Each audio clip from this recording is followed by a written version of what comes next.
안녕하세요. 카도시 아카데미 김현호 목사입니다. 네, 반갑습니다. 오늘 아빠가 알려주는 성경적 자녀교육 18번째 시간이 되겠습니다. 가정에 참 교회의 표징이 나타나게 하라, 이런 제목으로 오늘 강의를 한번 시작해 보고자 합니다. 교회 하게 되면 우리는 뭘 생각하죠? 예수 믿는 사람들이 모이는 모임, 구원받은 성도들의 모임, 우리는 그걸 이제 교회라고 얘기하는데, 사실은 교회를 얘기할 때 우리가 항상 머리에 떠올리는 것이 뭐냐면 담임 목사님이 있고요, 그리고 예배당이 있고 여러 성도들이 모여서 예배하는 곳, 뭐 이제 그런 식의 장소적 개념으로 우리 많이 이해를 하고 있습니다. 근데 우리가 개념적 차원에서 봤을 때의 교회는 구원받은 성도들의 모임이라는 차원에서 가정도 교회의 축소판이죠. 사실 가정 하나하나가 교회라고 하는 하나의 세포를 이루고 있죠. 그래서 이 교회가 튼튼하려면, 교회가 건강하려면, 교회라고 하는 어떤, 예를 들어서 우리 교회, 회복의 교회가 튼튼하기 위해서는 교회 프로그램이 중요한 것이 아니라 일단은 가정이 참 교회다운 모습을 가지고 있는가, 우리가 이제 거기에 좀 관심을 많이 가져야 될 것 같습니다. 그래서 상당수의 목사님들이 이제 가정회복운동 또는 가정사역운동 뭐 이런 얘기 많이 하시는데, 가정회복 또는 가정사역운동이라고 하는 개념은요, 사실은 이렇게 생각하셔야 됩니다. 가정이 교회되게 하는 것, 거룩한 교회되게 하는 것이 가정회복운동이라고 저는 그렇게 생각하는 입장이에요. 자, 그럼 우리가 한번 이렇게 생각합시다. 어떤 교회가 참 건강한 교회고 어떤 교회가 참된 교회인가? 우리가 이제 이 부분을 칼빈의 기독교 강요라든지 조직신학에서 이제 얘기하는 그 관점으로 먼저 얘기합시다. 참 교회의 표징이 뭡니까? 첫 번째는 이제 세 가지인데, 첫 번째는 바른 말씀의 선포, 두 번째는 바른 성례, 세 번째는 올바른 권징이죠. 이것이 충실하게 잘 나타날 때, 건강한 교회다, 참된 교회다, 이렇게 규정을 합니다. 근데 이것이 가정에서도 동일하게 나타나야 된다는 거죠. 자, 이제 이렇게 한번 생각해 봅시다. 교회가 이런 참 교회의 표징이 나타나는 교회들은 어떨까요? 그 교회 아니에요. 그래서 교회가 천국 같고 너무나 사람들이 교회 오는 것이 좋고 행복하고 뭐 그런 교회가 되는 거죠. 근데 가정도 그래야 된다는 겁니다. 가정에서도 참 교회 표징, 바른 말씀의 증거, 그리고 바른 성례, 그리고 올바른 권징이 제대로 시행되어지면 그 가정이 천국이 된다는 것이죠. 천국이 임합니다. 그러면 이제 우리가 교회가 가정이 되어야 된다고 했을 때 우리가 첫 번째로 머릿속에 떠올려야 될 것이 뭐냐면, 그러면 그 가정이라고 하는 교회의 제사장 역할을 누가 하느냐고 하는 문제. 아버지죠. 아버지가 가정에서 제사장 역할을 하고, 아버지가 그 역할을 근실하게 충실하게 수행하게 될 때 가정이 건강해지고, 그리고 아주 아름다운 가정이 되겠죠. 그래서 아름다운 가정이 되기 위해서는 아버지부터 신앙이 명확하게 잘 서야 됩니다. 이건 필수불가결이에요. 만약에 아버지가 신앙이 없거나 아버지의 신앙이 약할 경우에는 그 역할을 이제 한 몸인 어머니가 그 역할을 감당해야 되겠죠. 자, 그러면 이제 이 세 가지, 참된 교회의 표징이라고 하는 이 세 가지가 그럼 어떻게 가정에 적용되는가를 한번 생각해보고, 적용적인 문제를 한번 생각해보겠습니다. 첫 번째가 바른 말씀의 선포라 그랬죠. 참된 교회의 표징 중에 첫 번째는 바른 말씀의 선포입니다. 아버지는 가정에서 가정 예배를 인도하고요, 교리를 가르치며 자녀들에게 현명한 영적 조언자 역할을 해야 합니다. 대부분 이 영적인 조언을 아이들이 아버지에게서 얻기보다는 교회 전도사님들에게 얻으려고 하거나 교사들에게 얻으려고 한단 말이죠. 근데 그것이 성경적이지가 않습니다. 오히려 경건한 아버지가 자녀들에게 스승 역할을 하고 인생을 신앙적으로 어떻게 판단하고 행동하고 결정해야 될지를 잘 조언해주는 현명한 영적 조언자 역할을 아버지가 해줘야 된다는 것이죠. 그래서 아버지의 권위가 쓰고, 그래서 가정의 질서가 잡히죠. 이 가장은 열심히 성경을 공부하고요, 날마다 기도에 힘쓰며 말씀에 대한 묵상을 깊이 할 수 있어야만 합니다. 그래서 가장이 가정을 더 하나님의 나라로 아름답게 세우기 위해서 아버지의 신앙을 스스로 더 가꿀 줄 알게 되는, 그래서 아버지의 신앙이 그 계기를 통해서 더 믿음이 견고해지게 되는 시너지 효과를 또 얻을 수 있겠죠. 무엇보다 이제 가정 예배를 매번 인도하려면 아버지는 그 누구보다 예배를 잘 하는 사람이어야만 합니다. 자기가 공적 예배에서 예배를 잘 하지 못하면서 자녀들에게 예배를 잘하도록 할 수는 없죠. 자녀들이 올바른 예배자가 되기 위해서는 부모부터 올바른 예배자이어야만 합니다. 자신부터 참된 예배자가 되어야 되겠죠. 그 삶이 예배가 되고요. 성경에 대한 이해가 풍부해야 자녀들 삶 속에 겪는 혼란과 어려움과 진로의 문제가 있을 때에 아버지가 자녀들에게 올바른 방향과 기준을 제시해주고, 그래서 인생에 있어서 자기 아버지가 항상 최고의 스승처럼 여겨지고, 그리고 아버지로서 어떤 도움을 얻을 수 없을 경우에 그때 교회 목사님이나 교육자님들을 통해서 이 부분에 도움을 얻음으로써 가정이 아버지 중심으로 아주 돈독한 교회의 모습을 갖도록 해야 되겠죠.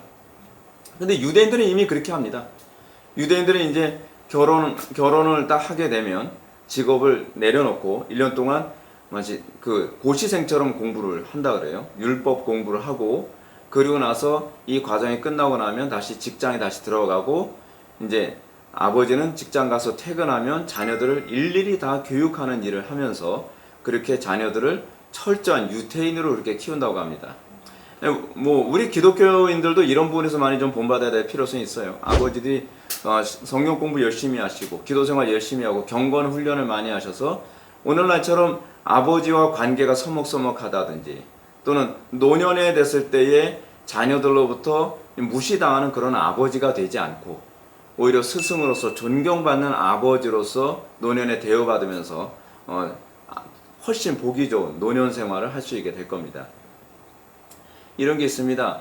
아버지에게 평생 조언을 받고 큰 자녀들은 아버지가 이제 직장 생활에서 은퇴하고 머리가 허해서 사회에서 아무런 영향력을 끼치지 못하는 사람이 된다 할지라도 자기 인생의 어려움이나 난관에 닥치면 머리 하얀 아버지한테 찾아와서 조언을 구하겠죠. 아버지, 제가 이런 분에서 어려움이 있는데 항상 저한테 조언해 주셨던 것처럼 이때도 어떻게 해야 되는지 인생의 아버지의 그 연륜으로 저한테 좀 조언 좀 부탁드립니다. 그렇게 됐을 때 그 아버지도 노년에 정말 자존감이 생기고 정말 기쁘지 않겠습니까? 근데 그거는 어렸을 때부터 아이들 그렇게 키우면서 그게 가능해지는 겁니다. 두 번째로 이렇습니다. 바른 성례의 집행입니다. 참교회 표징에서 사실 빠져서는 안 되는 부분이 성례인데요. 요즘 교회 안에서 성례의 중요성이 많이 망각되고 있죠. 성례하게 되면 성례는 또 둘로 나눠집니다. 하나는 세례고 또 하나는 성찬입니다.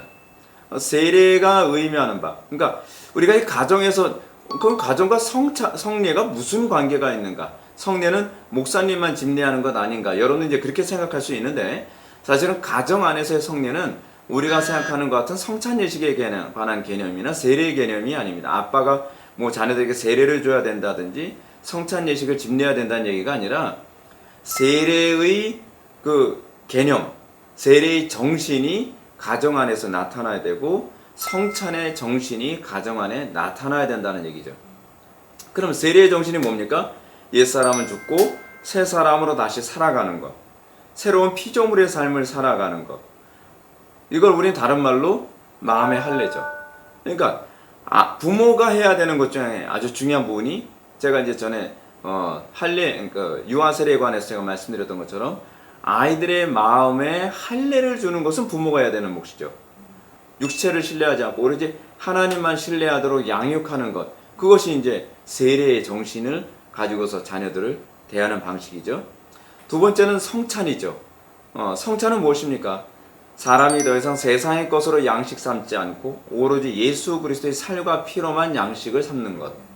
소위 이스라엘 백성들이 출애굽을 한 이후에 애굽의 양식으로 살지 않고 하나님으로부터 주어진 만나로 살았던 것처럼 우리 아이들이 이 세상에서 살고 있는데 아이들로 하여금 세상의 철학, 세상의 수단과 방법과 경험으로 살아가는 것이 아니라 하나님의 말씀만을 가지고 어떻게 이 인생을 살아갈 것인가에 관한 방향을 아버지가 제시해주고 부모가 제시해주고 부모를 통해서 계속적으로 보고 배워야 된다는 사실입니다.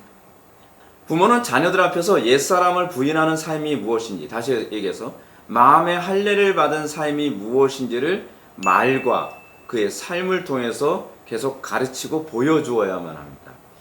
때로는 인간적인 수단과 방법으로 어떤 문제를 해결할 수 있을 것 같은 그런 상황에서도 부모가 자녀들 앞에서 그렇게 얘기를 하는 거죠. 아빠가 이런 방법을 인위적으로도 해결할 수 있었는데 아빠는 이 문제를 하나님의 주권에 맡기겠어. 이런 부분을 이제 보여줘서 아이들이 그런 것을 보고 살아가도록 만드는 거죠. 저도 이제 어렸을 때 우리 부모님이 그렇게 사는 모습을 굉장히 많이 보아왔고요. 그래서 이제 어려운 일 있으면 인간적인 수단과 방법, 머리를 쓰는 게 아니라 기도하는 자리로 가는 거죠. 우리 부모님이 그걸 보여주셨거든요. 어려운 일 있을 때, 기도하면 되는구나. 기도하는 자리로 가는 것이구나. 마음의 할례가 그거잖아요. 그렇게 어렸을 때서부터 아이들에게 그것을 보여주고, 그리고 이제 주일 강단 말씀을 통해서 이제 자녀들과 또 나누죠. 자녀들하고 그 말씀을 서로 나누면서 어떻게 생각하니?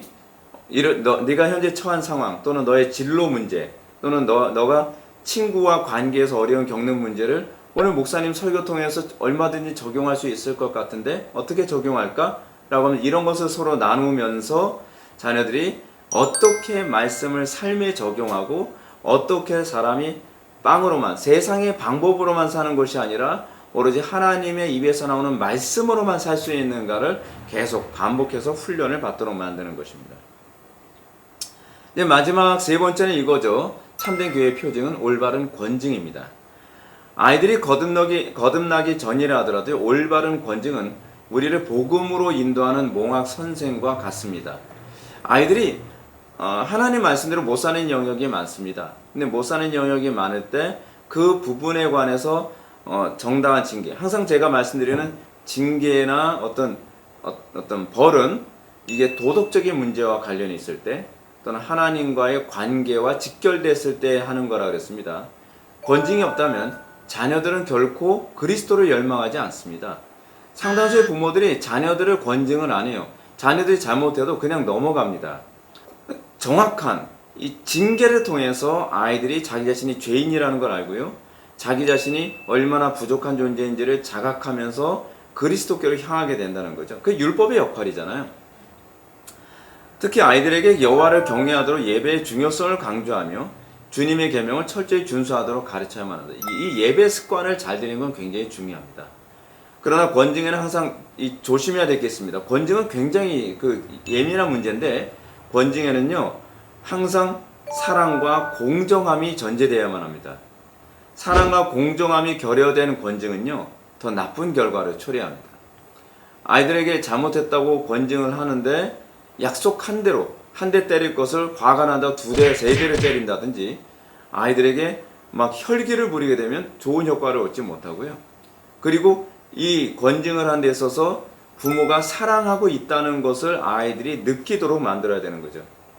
그리고요, 약한 권징은요, 아이들로 하여금 죄에 대한 심판을 가볍게 여길 수 있고요. 너무 심한 권징은요, 자녀들의 마음을 노엽게 할 수 있다는 것을 기억해야만 합니다. 더글라스 윌슨은 이렇게 얘기합니다. 이 책의 저자죠. 이 책의 저자. 더글라스 윌슨은 매질은 아이가 다시 받기 원하지 않는 종류의 고통이어야 된다. 그러니까 맞을만하다. 저는 이 권징을 받을만하다라고 해야 되면 안 된다는 거예요. 왜냐하면 맷집만 생기거든요. 매를 줌으로써 아이들에게 아픔은 느끼지만 그것이 마음에 상처가 돼서는 안 된다는 얘기죠. 권징은 이렇게 해야 된다는 겁니다. 이렇게 바른 말씀과 세례와 권징이 살아있는 가정은요, 천국을 이루는 가정이 될 것입니다. 가정이 지옥이다 라고 하는 그런 가정들 보면요, 틀림없이 이 세 가지 중에 어떤 요소인가는 반드시 문제가 있는 겁니다. 이것이 여러분들의 가정을 점검하는 아주 중요한 시금석이 될 거예요. 성리학에도 뭐라 했죠? 세례와 성찬이라 했죠. 세례는 뭐라 했죠? 옛사람은 죽고 새사람은 다시 살아감. 그리고 그 자녀들에게 마음의 할례를 주는 삶을 살아가는 것. 마음의 할례 주는 거 힘들다 그랬죠? 옛날에 자녀들 할례를 부모가 직접 할 때 끔찍하게 자녀들의 피를 봐야 됐던 것처럼 부모가 자녀들의 마음의 할례를 할 때도 그런 독한 마음을 가지고 정말 냉정한 마음을 가지고 자녀들의 마음에 할례를 해줘야 되는 그런 태도, 그리고 자녀들에게 끊임없이 세상의 것을 너무 신뢰하지 않고, 어떤 부모도 그렇게 얘기하죠. 야, 지금 예배도 중요하지만 일단 좋은 대학 가고 봐야 돼. 일단 좋은 직장 취직하고 봐야 돼. 일단 성공하고 봐야 돼. 이렇게 하면 안 된다는 거예요. 오히려 그때일수록 하나님을 우선순위로, 그때일수록 예배를 우선순위로. 사람이 빵으로만 사는 거 아니야. 좋은 대학 못 가더라도 하나님께서 책임지실 거야. 그리고 좋은 직장 못 가더라도 하나님께서 다 책임지실 거야. 이 세상 주관자가 하나님이야. 두려워하지 마. 오히려 아이들에게 그렇게 심어줘서 아이들이 정말 하나님의 말씀으로만 살면 된다는 믿음을 갖도록 만드는 것. 그리고 아이들에게 권징을 할 때 항상 사랑과 공정함으로, 공의로움으로 권징을 함으로써 아이들이 나중에 커서 직장 생활할 수도 있고요. 여러 이제 직업을 소유하게 될 텐데 그 아이들이 이 태도를 가지고 인생을 살아가도록 만든다면 하나님의 영광이 선명하게 나타날 것을 믿으시기 바랍니다. 네, 오늘 강의 여기까지 하겠습니다. 감사합니다.